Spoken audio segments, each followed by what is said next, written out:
The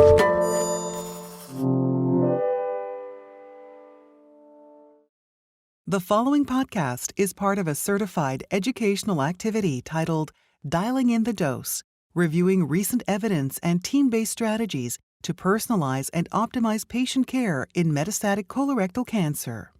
Access the entire activity and complete the post-test at peerview.com/GVA860. Downloadable slides and practice aids are also available. Hello, and welcome to Dialing in the Dose, evidence and team-based strategies to personalize and optimize patient care in metastatic colorectal cancer. I am Dr. Bekaii-Saab from the Mayo Clinic, and I practice on our campus in Phoenix, Arizona. Today, we are going to explore the management of metastatic colorectal cancer during later lines of therapy, and we will focus on how several practical approaches, including the use of evidence-based dose modifications, can improve the delivery, safety, and efficacy of novel therapeutics.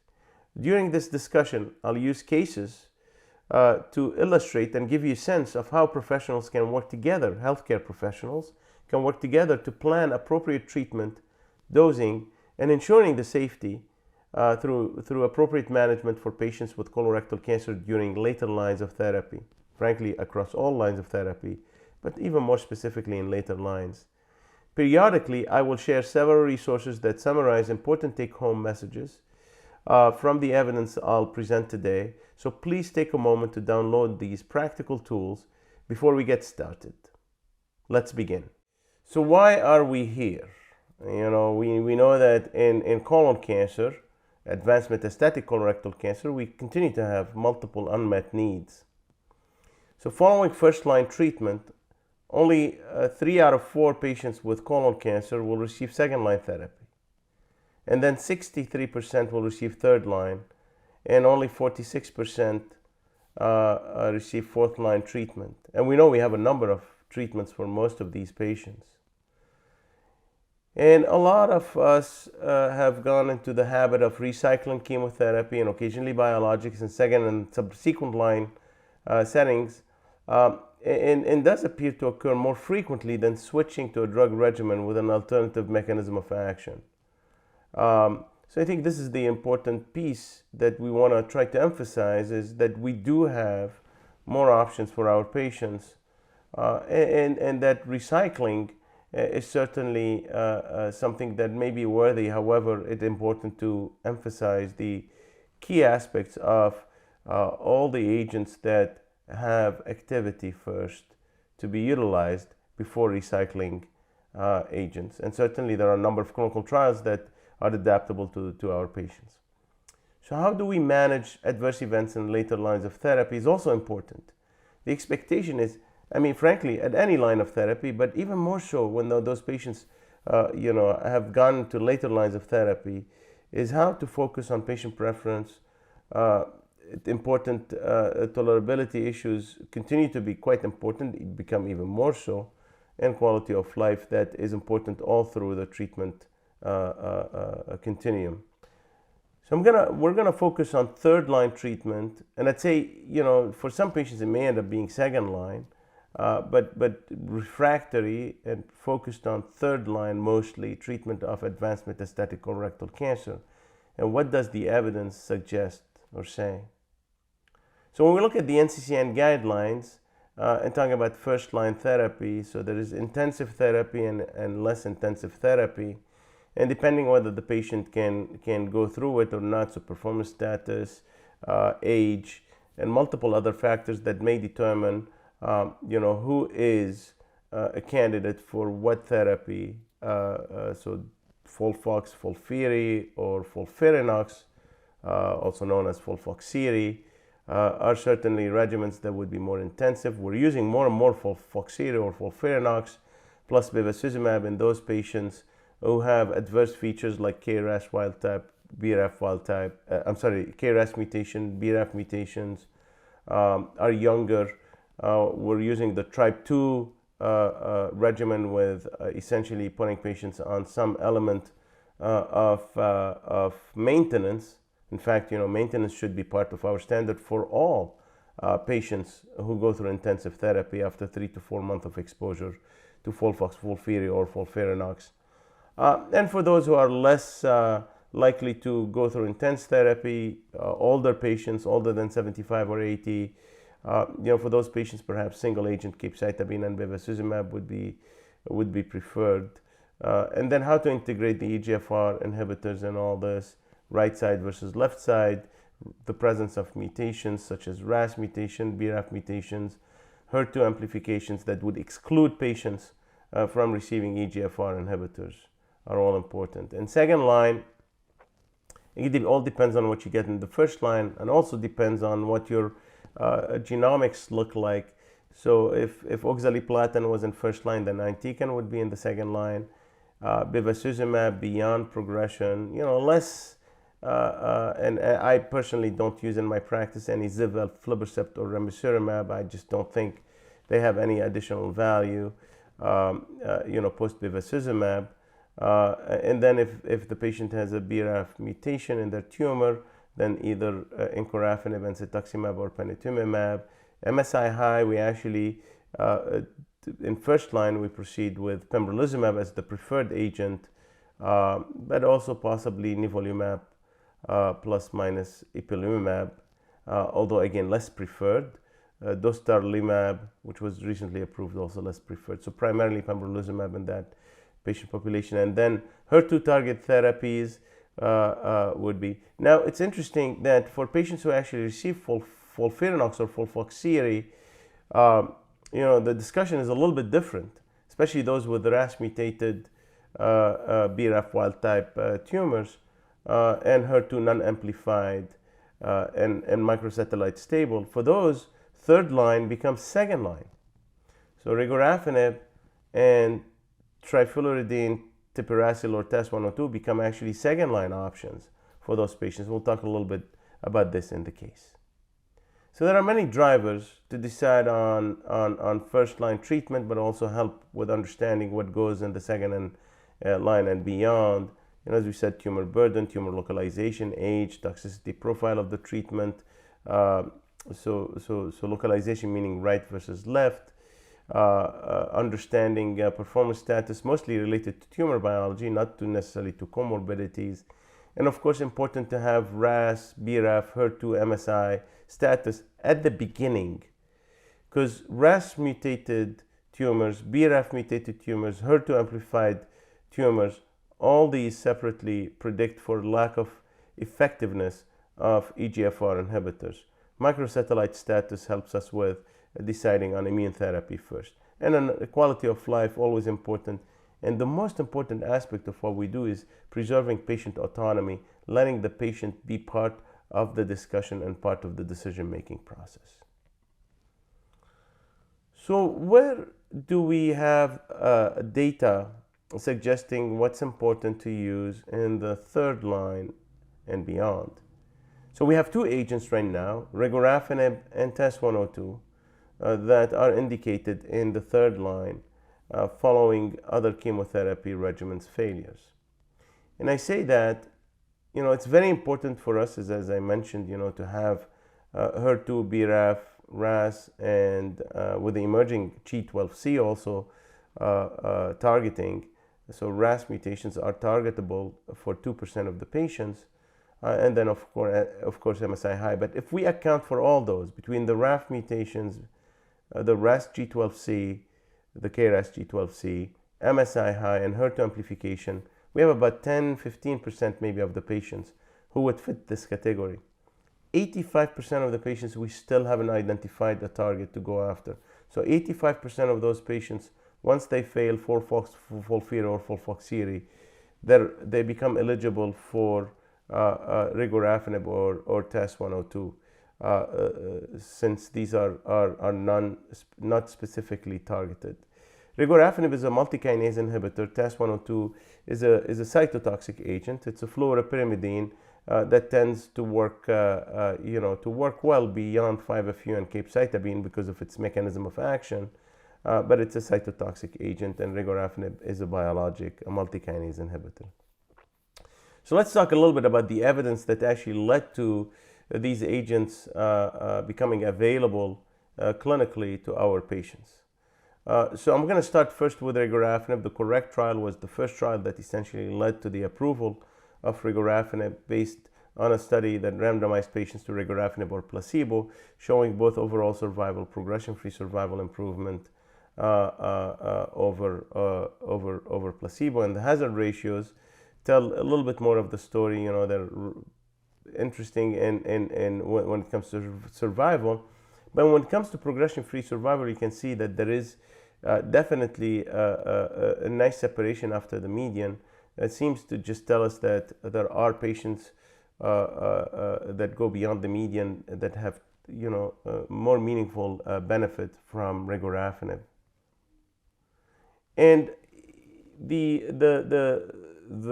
CORRECT trial was run in mostly Western countries and some parts of Asia. And then CONCUR came in other parts of Asia, China, and a couple of other Asian countries, and essentially looked at the same question, but the eligibility criteria, the entry criteria to the study were a little bit different. With the CONCUR trial, patients were allowed to essentially to enter the trial with less or without the need to be exposed to biologics such as bevacizumab or cetuximab or panitumumab. The reason is lack of availability, and so this was a study that was adapted to this part of the world. So that's interesting, because what that essentially tells us is, from the CONCUR trial at least, that patients who have been less pre-exposed to other biologics such as bevacizumab and EGFR inhibitors, their curves actually look more favorable historically than the CORRECT study. So you can see that the deltas are more impressive and the hazard ratios are more impressive, historically at least, versus CORRECT, although the overall adverse events were very similar, and primarily hand and foot syndrome reaction and hepatotoxicity. So it's interesting to see that, you know, with a biologic agent like regorafenib, pulling it a little bit earlier, where indicated, of course, appears to provide further benefit, historically at least. Again, I mean, you know, these are just historical comparisons versus the CORRECT trial. What do we know about TAS-102? So TAS-102, you know, came to us from the RECOURSE trial, and this again was a trial that it was very similar to CORRECT in its essentially eligibility criteria, although it did allow, and about 17% of the patients on the RECOURSE trial had prior regorafenib before enrolling on this study. And you can see the survival was again within range, more favorable to TAS-102. PFS was also a little bit better, very similar to what we've seen with regorafenib in the CORRECT trial. The toxicities were a little bit different. We'll talk about those. They were primarily hematologic toxicities, although you could see that as patients move through one or two lines of therapy, one or two cycles of therapy with TAS-102, that you start seeing more fatigue and more GI toxicity. So you start seeing, you know, more of these toxicities after one or two cycles. And when we look at another study called the TERRA study, it is interesting. The TERRA study is very similar the CONCUR study, and these essentially were studies that were in countries that specifically were not part of CORRECT or RECOURSE. And TERRA again was mostly China plus a couple of other Asian countries, and focused again on patients with refractory colon cancer, although again allowing patients who were not exposed to bevacizumab or EGFR inhibitors. In fact, about 40% of them were not, to go on TERRA. It is interesting that with TERRA, unlike CONCUR, we didn't see these signals of differential outcomes. The outcomes were very stable. In other words, with TAS-102, in patients who were less pre-exposed to biologics, the outcomes were very similar to what was observed in RECOURSE. So TAS-102 seems to behave a little bit differently, at least historically, meaning that it seems to work relatively at the same level regardless where you put it in the line of therapy, versus regorafenib that seems to do better as you would place it as indicated, but in earlier than the most refractory settings. So then the next question, that now we know is being answered by a large phase 3 study, but a phase 2 randomized study looking at the value of adding bevacizumab to TAS-102 versus TAS-102 in patients with metastatic colorectal cancer following prior exposure to bevacizumab for most patients, and also failing EGFR inhibitors. So prior bevacizumab here was optional. Shown essentially a benefit to adding bevacizumab to TAS-102 versus TAS-102 alone, and you can see that with the PFS and at least a numerical benefit with OS. So this was somewhat of a positive study, right? Because of at least the statistical component to it, but it was a phase 2 randomized study, a relatively small study, and provides a very interesting signal. But it certainly does not change our standard of care. At least it didn't change our clinic standard of care here. I did, engage into some of our patients receiving TAS-102 plus Bev instead of TAS-102. Personally, I haven't seen much of a difference versus TAS-102, at least that's my clinical experience. So I went back to just TAS-102, and thankfully we had a study called Sunlight, the phase 3 study that was looking at TAS-102 plus Bev versus TAS-102 that we enrolled preferentially patients on.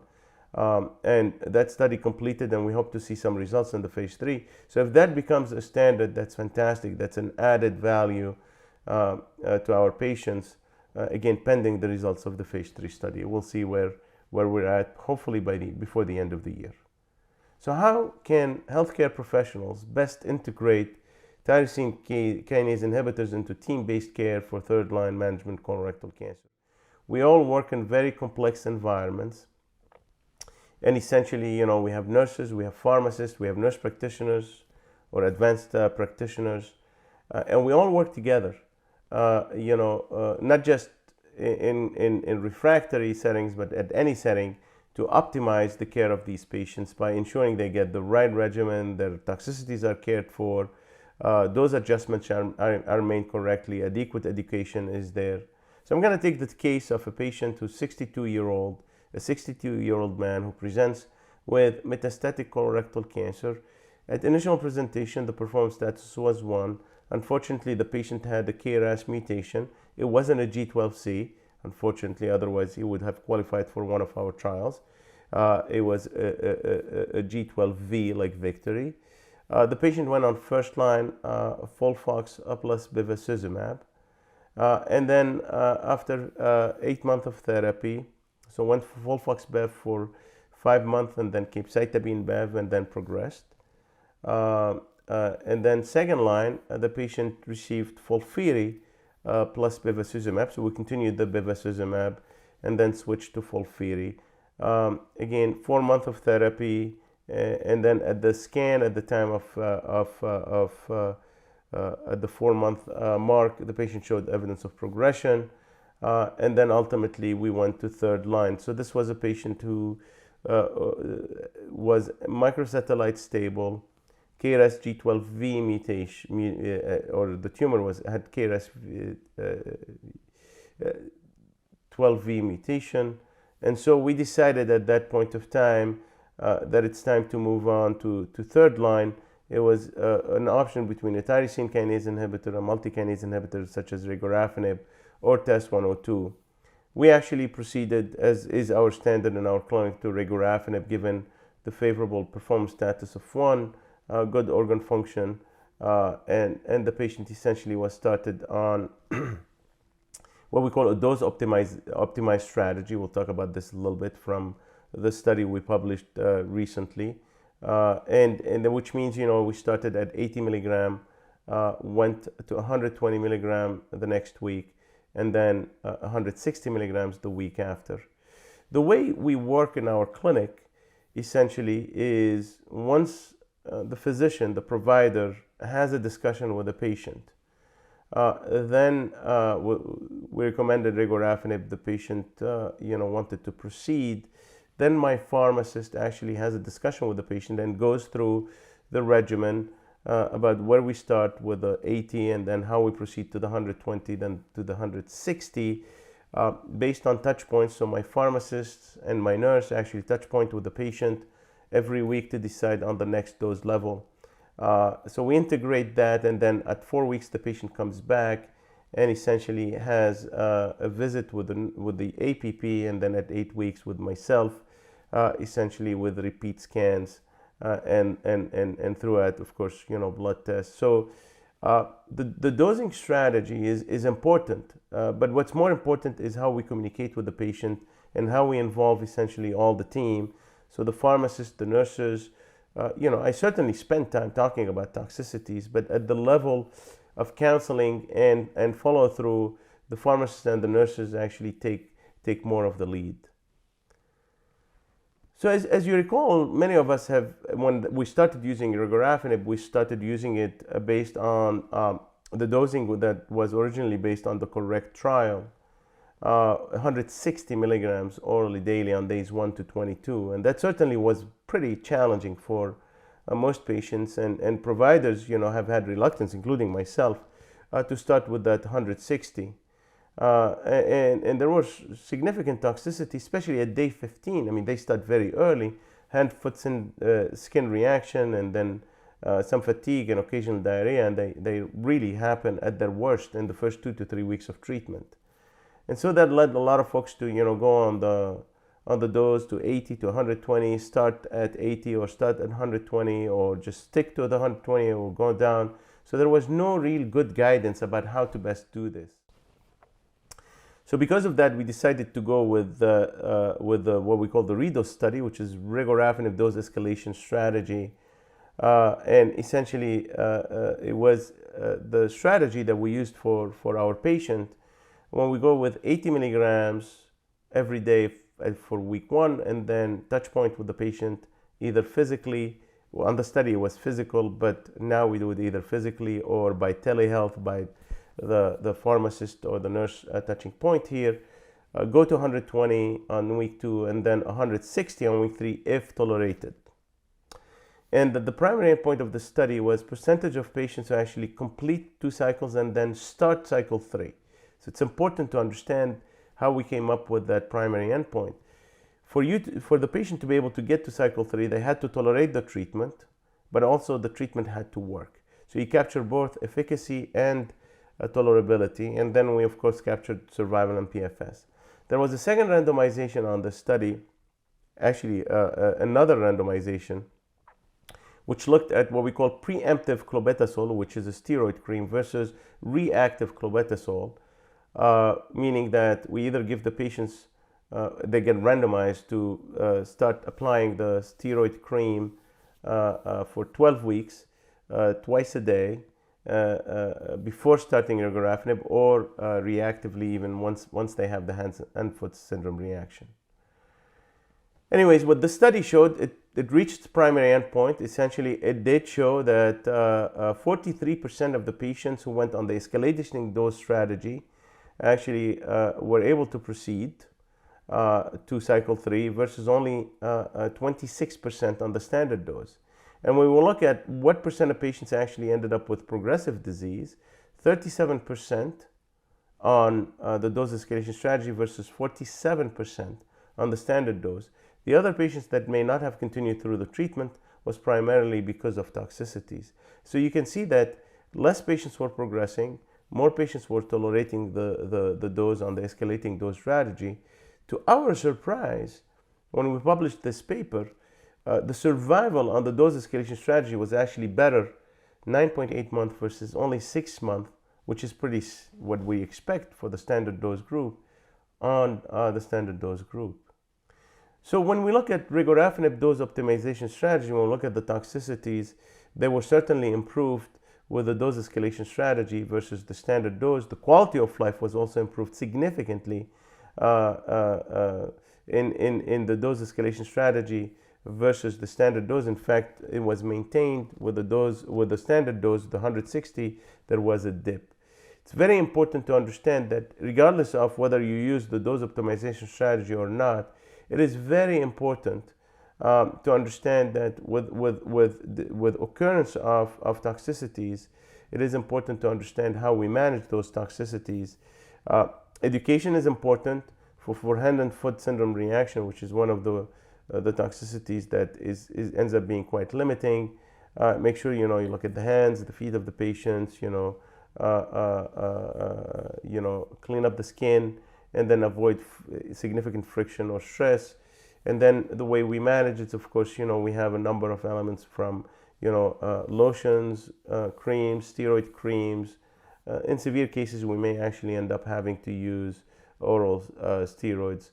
With hypertension, just very routine VEGF linked hypertension and other toxicities as well.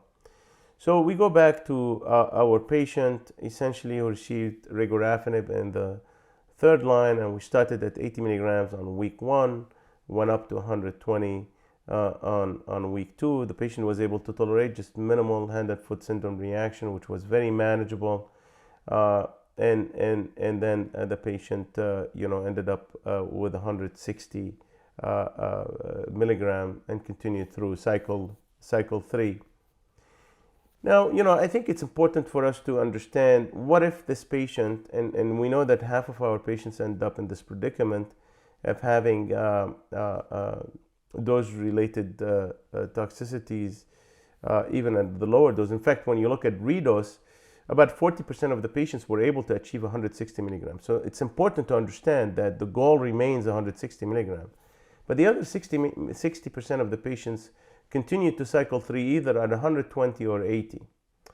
And so if our patient here had any related toxicities, hand and foot syndrome reaction, let's say, at week 2 when we get to 120, and that toxicity ends up essentially being, let's say, grade 2, then we have to stop the treatment, initiate essentially supportive care measures, and you have those essentially to download.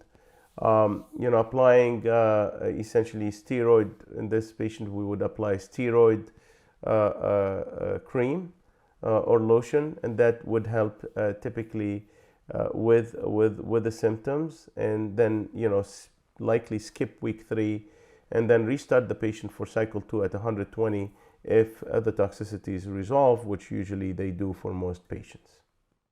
So how else can we mitigate hand and foot syndrome reaction? As I said, part of our redose trial included the question of preemptive clobetasol.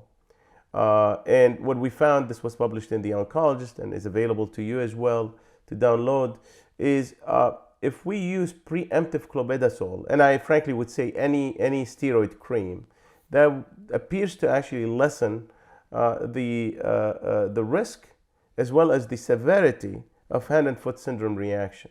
So in my clinic right now, I've actually gone to use more and more, almost universally for our patients, a preemptive steroid cream, preferably clobetasol.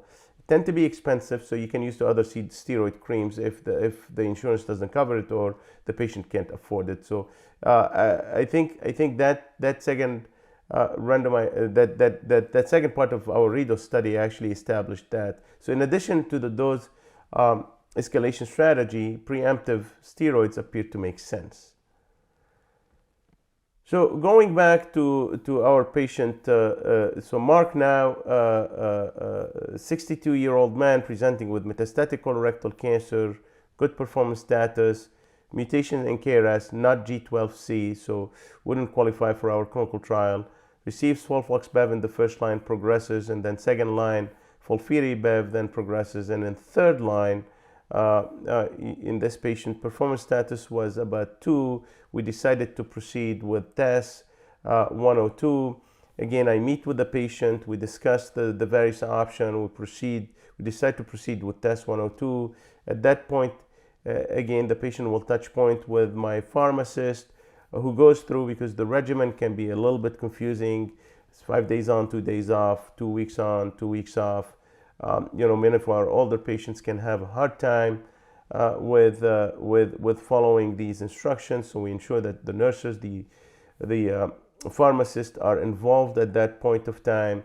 Very important before cycle 2 to check a CBC on these patients to ensure there's about 3 to 4% who may have febrile neutropenia. So it's very important to have that discussion with the patients about the implication, because they can end up hospitalized, and if not taken care of, the patients actually can crash and die if not cared for at that point. So I think it's very important to have the appropriate education about how to take the drug, and also about the toxicities and follow through. Some patients are unable to go fully through the regimen with good tolerance, and there is some data that suggests now that for some patients you could go for every other week rather than 2 weeks on and 2 weeks off. And we have favored this a little bit more in our clinic, as I think it makes it a little bit easier overall, especially for older patients. And as I said, neutropenia, leukopenia can be the toxicities you see at their worst, but you also see some GI toxicities and fatigue accumulating after cycle 2, and they can become quite limiting. I've seen some significant fatigue in many patients, especially those that actually go through more than 2 cycles of treatment. And these are some of the adverse event management, with TAS 102, and especially as you add bevacizumab. Now we go back into understanding how to best manage hypertension as per our standards. So what are the take-home messages for later lines of therapy? I think as we move more and more to FOLFIRINOX, this discussion actually will happen earlier with many patients. Many of my patients now we're having the discussion about regorafenib or TAS 102 in the second line rather than the third line. As I said, effective therapy is available for later line management of metastatic colorectal cancer, and we have agents like regorafenib and TAS 102 that are active. Again, as a reminder, 15 to 20% of the patients will have a target we can go after, but for the other 80%, unfortunately, when they get to their second or third line, depending on what the first line is, plus minus the second line, then TAS 102 and regorafenib are at least the only therapeutic options available to our patients. Important to have that discussion about choice, tolerability, and the quality of life is very important. So when we use regorafenib, I certainly would hope that everyone is using the dose optimization strategy. It does achieve better outcomes, but most importantly, preserves quality of life and improves significantly the toxicity profile, and personalizes in some ways the dose by using that escalation strategy from 80 to 120 to 160. With TAS 102, again, watch out mostly for the early toxicities with leukopenia and neutropenia, and the later toxicities with fatigue and GI toxicities, and oftentimes as an alternative, push the every other week. I think I cannot but overemphasize the importance of a team approach. Bringing the nurse, bringing the pharmacist, bringing the advanced providers, nurse practitioners, PAs into the discussion early, and actually working with the team to make sure that we have the right dose, that we're treating our patients adequately, educating them adequately, and finding the best dose possible for the patient so their quality of life is not compromised, but their outcomes continue to improve. So as a conclusion, this concludes our exploration of team-based management of metastatic colorectal cancer in later lines of therapy. I hope you found this activity informative and useful for your practice. Thank you. This activity is supported by an educational grant from Bayer Healthcare Pharmaceuticals Incorporated. This activity is certified by PVI, Peer Review Institute for Medical Education. Thank you for listening. Download materials and complete the post-test for instant credit at peerview.com/GVA860.